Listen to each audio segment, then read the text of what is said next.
Friends, एक बार फिर से स्वागत है आप सभी का एक नई वीडियो में। आपने अक्सर देखा होगा कि जो लोग ऑफ रोडिंग करते हैं, जो पहाड़ों पे जाते हैं या फिर ज़्यादा हार्श ब्रेकिंग का यूज़ करते हैं, उनमें अक्सर ब्रेक फेल की दिक्कत आ जाती है। तो ये अपने पास आज एक रॉयल एनफील्ड क्लासिक 350 है। मेन जो कारण होता है उन सब चीज़ों का, जब ब्रेक गर्म हो जाते हैं तो जो लंबे समय से जिन्होंने ब्रेक फ्लूइड को नहीं चेंज किया है ना, तो उनके साथ अक्सर ऐसी दिक्कत आती है, ब्रेक फेल हो जाते हैं गर्म होने के बाद में। जैसे ही ब्रेक जो डिस्क अपनी ज़्यादा हार्श यूज़ होती है या ब्रेक ज़्यादा यूज़ होते हैं, ये वाला जो स्लेव सिलेंडर होता है या कैलिपर हम जिसको कहते हैं, इसके अंदर जो ब्रेक फ्लूइड भरा होता है और जो लाइन के अंदर भरा होता है, यहाँ से जब हीट ट्रांसफ़र होती है, पुराना जो ब्रेक फ्लूइड होता है उसके अंदर मॉइस्चर आने के कारण इनके अंदर एयर बबल्स या गैस बन जाती है, जिससे जब हम यहाँ से ब्रेक लीवर प्रेस करते हैं तो ये पूरा प्रेस हो जाता है, यहाँ तक आ जाता है प्रेस होके, और ब्रेक फिर भी नहीं लग पाती है। और जैसे ही दोबारा से ठंडा होता है वैसे ही ब्रेक फिर से काम करने लग जाता है, नॉर्मल काम करने लग जाता है। ऐसे ही रियर में भी ऐसे ही सेम केस होता है। जैसे ही यहाँ से हीट ट्रांसफ़र होती है, ब्रेक हम यूज़ करते हैं, ज़्यादातर ये ब्रेक फेल होने के चांस पहाड़ों में होते हैं, नीचे की तरफ डिक्लाइन आ रहे होते हैं, उस समय ज़्यादा इशू आता है और अपना जो पैडल है वो पूरा नीचे चला जाता है और ब्रेक फिर भी नहीं लगता है, सडनली ब्रेक फेल हो जाते हैं। तो उन चीज़ों से बचने के लिए ये मैं आपको प्रोसेस बता रहा हूँ। साल भर में बाइक का ब्रेक फ्लूइड आप पूरा कम्प्लीटली फ्लश चेंज कर दे, फ्लश करके रिफ़िल कर दे। उसी का तरीका मैं आज आपको बता रहा हूँ कि रॉयल एनफील्ड में या किसी भी बाइक में सब में लगभग सेम होता है प्रोसीजर, वो कैसे करना है। तो हम पहले पिछले ब्रेक से स्टार्ट करते हैं। रॉयल एनफील्ड में करने के लिए सबसे पहले ये वाला जो 10 नंबर का बोल्ट है, ये खोल के कवर निकाल लेते हैं। उसके बाद ये रिजर्वायर जो है इसका, ये पूरी तरह से विजिबल हो जाएगा, इसकी कैप आराम से खुल जाएगी। नया ब्रेक फ्लूइड भी यहाँ से आसानी से डाल पाएंगे। ये 10 mm की एक चाबी ली है मैंने, ये अपने टूल बॉक्स में मिल जाएगी, और इससे मैंने ये कवर के बोल्ट को लूज़ कर लिया है। ये कवर अपना ओपन हो गया ना। अब देखो यहाँ जगह मिल गई हमें थोड़ा काम करने की, यहाँ से आराम से ब्रेक फ्लूइड अपना टॉप अप हो जाएगा जब भी ज़रूरत पड़ेगी। इसके बाद में कैप खोल लेंगे। कोई ज़्यादा मतलब वैसी चीज़ें नहीं चाहिए हमें, वैसे कोई ख़ास टूल नहीं चाहिए, प्लास पेचकस और 10 नंबर की चाबी से ही सारा काम हो जाएगा। ठीक है, ये कैप निकल गई। इस तरीके का पाइप हमें लेना है, जो मैंने गाड़ी की वीडियो बनाई थी ना क्रेटा की, उसमें भी दिखाया था। ये नॉर्मली किसी भी शॉप पे मिल जाता है, हार्डवेयर शॉप पे भी मिल जाता है। इसका काम बाद का है। फ़िलहाल जितना भी ये इसके अंदर जो ब्रेक फ्लूइड बचा हुआ है ना, ये यहाँ तक जो दिख रहा है, इसको हम एक इंजेक्शन की हेल्प से पूरा रिमूव कर लेंगे। यहाँ से इस कंटेनर को खाली कर लेंगे। ये एक सिरिंज लिया है मैंने, ठीक है, इसकी हेल्प से,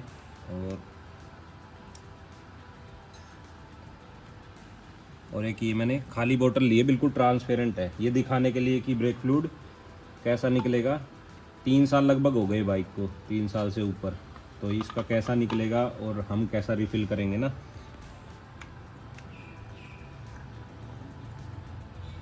तो लगभग अपना जो रिजर्वायर है ना, ये खाली हो गया है। ठीक है, ये बिल्कुल खाली हो गया, थोड़ा बहुत बचा है इसमें। आप चाहो तो ये 8 mm का बोल्ट खोल के और इसको बिल्कुल खाली भी कर सकते हो। देखो ये अभी हमने कंटेनर से फ्लूइड निकाल लिया। अब हम क्या करेंगे, देखो ये डॉट 4 का और उनो मिंडा कंपनी का ये ब्रेक फ्लूइड में लेके आया हूँ। सेम मैंने क्रेटा में भी यूज़ किया था और उसका भी मैंने फ्लश किया था। ये सील पैक है, सील पैक कंटेनर ही यूज़ करना चाहिए, क्योंकि रखे रखे हुई मॉइस्चर कंटेंट आ जाता है उसके अंदर। अब इसके अंदर मैं ऊपर तक एक बार टॉप अप कर देता हूँ इसको, कंटेनर को ध्यान से करना, इधर उधर ना गिरे ज़्यादा।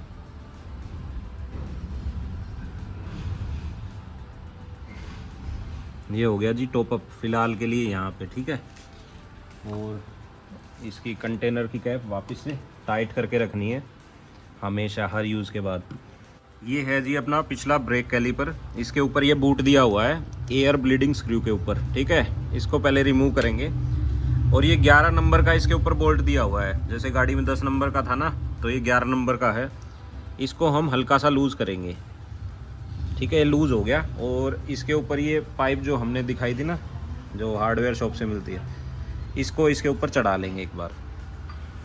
देखो जी, ये इस बोल्ट के ऊपर हमने चढ़ा लिया। अब इसके अंदर से ये 11 नंबर का जो रिंग स्पैनर है, इसको डाल के हमने इसको लूज़ कर लिया, ठीक है। अभी फ़िलहाल इसके अंदर कोई लिक्विड नहीं आ रहा है, मतलब फ्लूइड अभी नहीं आ रहा है। जो हमने ये वाली बोतल ली थी ना, ये वाली बोतल, इसके अंदर हम इसको लगा के और वहाँ से पैडल प्रेस करेंगे, वहाँ से पेडल प्रेस मैं करवाता हूँ, देखो। ठीक है, वहाँ से पेडल प्रेस करेंगे तो यहाँ फ्लूइड आना स्टार्ट हो जाएगा। देखो आना स्टार्ट हुआ। वहाँ भी ध्यान रखना है रिजर्वायर पे ये खाली ना हो जाए और ये एयर ना ले जाए। देखो नीचे जाता जा रहा है ना, देखो ये जब बिल्कुल नीचे तक आ जाए ना, रिजर्वायर खाली हो जाए तो बस रोक दो। दोबारा से टॉप अप कर रहा हूँ, एक बार ख़त्म हो गया रिजर्वायर में से। ये रेगुलरली डालना ही पड़ेगा, इसमें रिजर्वायर बहुत छोटा है इसका। ठीक है, ये फुल हो गया। अब दोबारा से धीरे धीरे पैडल प्रेस करेंगे और यहाँ से निकालना स्टार्ट करेंगे ये ब्रेक फ्लूइड पुराना। देखो निकल रहा है, अभी येलो निकल रहा है बिल्कुल, देखो येलो कलर है।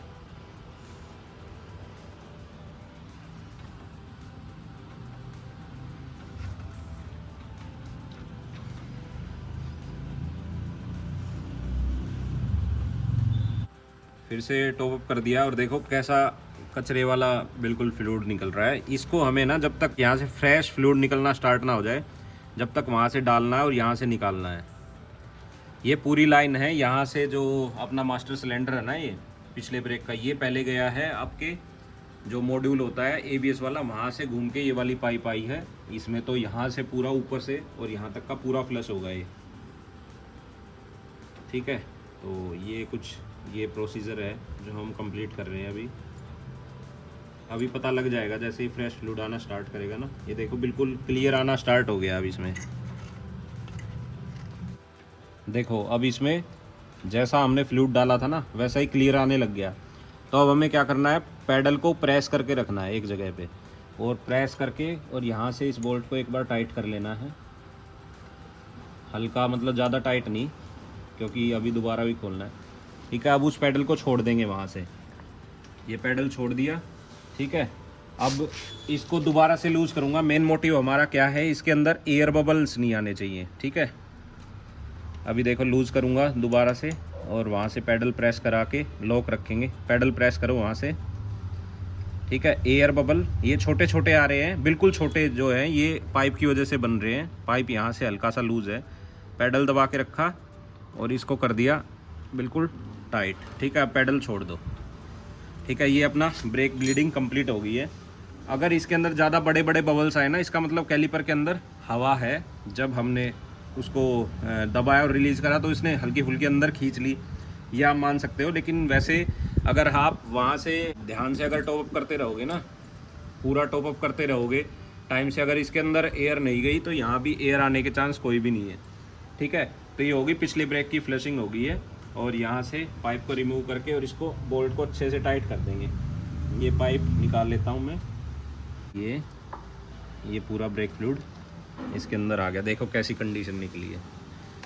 नीचे तो बिल्कुल ही गंदा है जो स्टार्टिंग में निकला था, ऊपर जो थोड़ा बहुत हमने फ्रेश निकाला ना, ये उसकी वजह से ठीक है। अगर आपको फिर भी डाउट है ना कि एयर बबल्स तो नहीं रह गए या ब्लीडिंग ठीक से हुई या नहीं, तो पैडल को 4-5 बार ऐसे प्रेस कर लेना, मतलब पूरा। ये देखो मैंने टॉप अप कर दिया है मैक्स तक यहाँ पे। ठीक है, ये पूरा भरा है, क्लियर है, इसलिए दिख नहीं रहा है।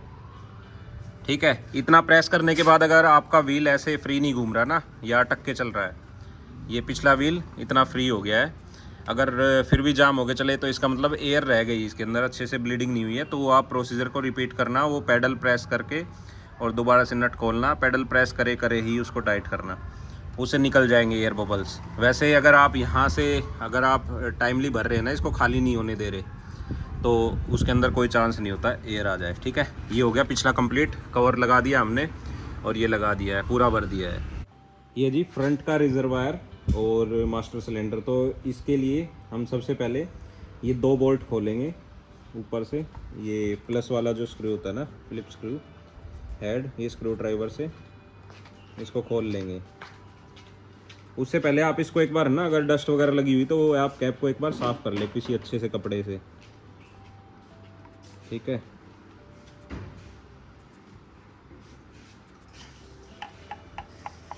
ये खोलने के बाद इसको आराम से आप ओपन करेंगे। देखिए डस्ट अभी भी लगी हुई है, लेकिन ये अंदर की तरफ है। इसको भी एक बार मैं क्लीन कर लेता हूँ ये कैप निकालने से पहले। चलो जी, ये साफ़ हो गया। अब इसके बाद एक छोटा सा पिन पेचकस लेंगे, या हाथ से भी ऐसे नाखून से उठ जाता है। ठीक है, ये इसको धीरे से उठा ले। देखो कंडीशन आप पहले ही देख लो ऑयल की, ये जो है ना बिल्कुल गंदा सा हो रखा है। तो इसको अच्छी जगह रखते, साफ सी जगह, और उसके बाद में इंजेक्शन से इसको भी खाली करेंगे। ये सिरिंज से हमने भरा, देखो कलर देखो इसका,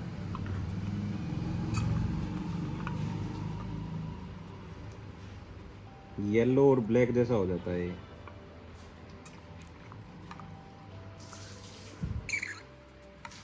इसको नीचे तक पूरा खाली कर लेना है। इसमें ना छोटे छोटे पार्टिकल्स भी है, दिखाता हूँ आपको। ये देखो इसके अंदर, अगर आपको दिखे, ये इसके अंदर पार्टिकल्स भी है ब्लैक ब्लैक से।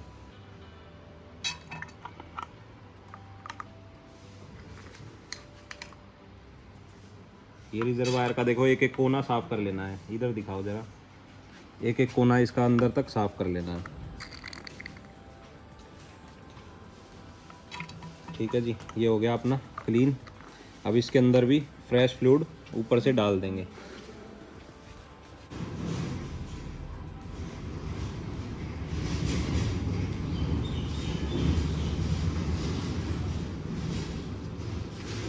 अब इसका कलर देख लो एक बार, पहले में और इसमें डिफरेंस देखो। अंदर तक दिख रहा है पूरा साफ। ठीक है, ये यहाँ तक का प्रोसीजर है। अब इसमें नीचे आ जाते हैं हम। इसको थोड़ा ध्यान से रखेंगे ना हैंडल को, और ज़्यादा ऊपर तक भरेंगे नहीं, नीचे ना स्पिल हो जाए। अब नीचे जो है ना, इसमें एक तो आप ये क्लिप इसकी ऐसे करके निकाल सकते हैं, ताकि ABS वाली वायर थोड़ी सी अलग हो जाए इससे। ये क्लिप निकाल ली, यहाँ हमें काम करने की जगह मिल गई। अगर फिर भी नहीं हो रहा है, ये ऊपर वाली भी निकाल लो। ये बूट है जी अगले कैलिपर का, यहाँ पे। ठीक है, इसको थोड़ा सा क्लीन कर लेते हैं। वाइटनेस सी आ गई है, हाथ से ही हो जाता है। ठीक है, इसमें भी पाइप लगा लेते हैं, जैसे पिछले रिजर्व उसमें लगाया था कैलिपर में। देखो ये बोतल हमने खाली कर ली थी, मतलब ये सिर्फ इंजेक्शन सिरिंज वाला है जो ऊपर से निकाला था। बाकी पुराना जो पिछले में से निकाला था ना, वो हमने एक्स्ट्रा बोतल जो वो रखी है ना, उसके अंदर डाल दिया था। अब ये पाइप लगा लिया, वैसे ही सेम प्रोसीजर है। ये 11 नंबर की जो चाबी है, इससे हमने इसको लूज़ कर लिया। ठीक है, देखो ब्रेक फ्लूइड आना अपने आप स्टार्ट हो गया इसमें, थोड़ा थोड़ा। ये देखो, ये आ गया। अब इसको भी धीरे धीरे प्रेस करते रहेंगे यहाँ से, जो इसका ब्रेक लीवर है ना, और ऊपर से वो कम होता रहेगा जो हमने टॉपअप किया था ना ब्रेक फ्लूइड। ये देखो कम हो रहा है ना, अब पुराना नीचे से निकल रहा है। पिछले ब्रेक के मुकाबले ये फ्लूइड अच्छा है, थोड़ा कंडीशन में है। इसमें भी येलोइशनेस,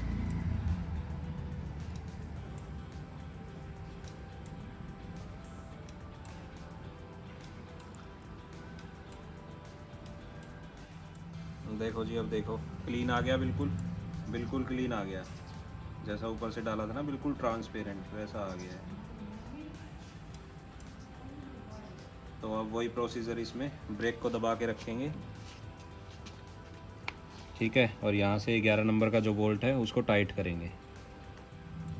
ब्रेक लीवर दबा के रखा, और 11 नंबर का जो ये बोल्ट है ब्लीडिंग स्क्रू, उसको टाइट कर दिया। ठीक है, अब ऊपर से इसको लीवर को रिलीज़ कर देंगे, और यहाँ से फिर दोबारा से इसको लूज़ करेंगे।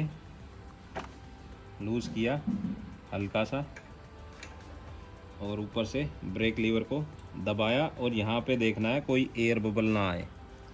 ठीक है, कोई एयर बबल नहीं है, इसको टाइट कर दिया। ये हो गया जी। अगला भी अपना प्रोसीजर कंप्लीट हो गया है, और यहाँ पे दोबारा से इसको ऊपर तक भर देना है, इसके मैक्सिमम लेवल तक भर देना है। मैक्सिमम लेवल ये जो इधर कांच होता है ना अपना, इधर से दिखाओ एक बार, परली तरफ से। यहाँ से जो विजिबल विंडो होती है ना इसकी, तो इसके जस्ट ऊपर तक भरना है। ठीक है, ज़्यादा फुल नहीं भरना है इसको, नहीं तो फिर वो ऊपर से जो कैप वगैरह लगेगी ना, वो इसके अंदर डूब के और इसको बाहर स्पिल कर देगी, बाहर फैल जाएगा पूरा। तो इसको कंप्लीट करता हूँ। ये इसकी अंदर वाली कैप होगी, और ये इसकी ऊपर वाली फाइनल कैप। ठीक है, हो गया जी यहाँ से कंप्लीट पूरा। अब देखो, अगर इसमें भी चेक करना है ना आपको, कहीं एयर तो नहीं रह गई, तो अच्छे से ये ब्रेक को आप ऐसे जितना भी प्रेस होता है ना, उतना प्रेस कर लो, ताकि अच्छे से लाइन में प्रेशर बन जाए। और अब इसको रोटेट करके देख लो, देखो फ्री रोटेट हो रहा है, बिल्कुल बिल्कुल फ्री रोटेट हो रहा है। और ब्रेक मारने पे जाम, और ब्रेक छोड़ते ही बिल्कुल फ्री। इसका मतलब इसके अंदर अब कोई भी एयर बबल नहीं बचा है। ये ब्लीडिंग प्रोसेस अपना कंप्लीट हो गया। कंप्लीट जो ब्रेक फ्लूइड है वो फ्लश हो गया। अगले व्हील का देखो कुछ ग्रीन ग्रीन सा निकला है इस प्रकार का। इसमें कुछ है ना ब्लूइशनेस सी आ गई थी बीच में, कुछ ना कुछ कंटेमिनेशन इसके अंदर था, तो निकल गया, पूरा फ्रेश आ गया था बाद में। तो ये कुछ प्रोसीजर है। ये जो ब्रेक फ्लश आप करते हैं ना, तो कोई भी अगर थोड़ा बहुत भी जैसे निकल गया था एक लाइन सी, तो इसको आप वाटर से तुरंत वॉश कर ले। नहीं तो ये पानी से अगर आप इसको नहीं धोगे ना, तो ये पूरा पेंट यहाँ से ख़राब कर देगा। ऐसे ही पिछला जो यहाँ पे गिरा है ना, जैसे ये गिर गया थोड़ा सा, इसको भी पानी से तुरंत धो दे, नहीं तो ये ख़राब कर देगा, पेंट उतार देगा थोड़े टाइम बाद। ये कुछ आज का प्रोसीजर था। वीडियो अच्छी लगी हो तो प्लीज़ लाइक करना। क्रेटा का भी ऐसे ही किया था हमने, चारों व्हील्स का। उसमें लगभग 1 लीटर ऑयल लग गया था। इसके अंदर ज़्यादा नहीं लगा है, इसके अंदर शायद 300-400 ml के आसपास मैक्सिमम लगेगा क्लासिक 350 में। बाकी बाइक टू बाइक वेरी करता है। ABS वाला सिस्टम है, थोड़ी लाइन लंबी है। जिसमें नॉन ABS होता है उसमें और जल्दी निकल के आ जाता है और कम लगता है। ठीक है, वीडियो अभी एंड करते हैं यहीं पे।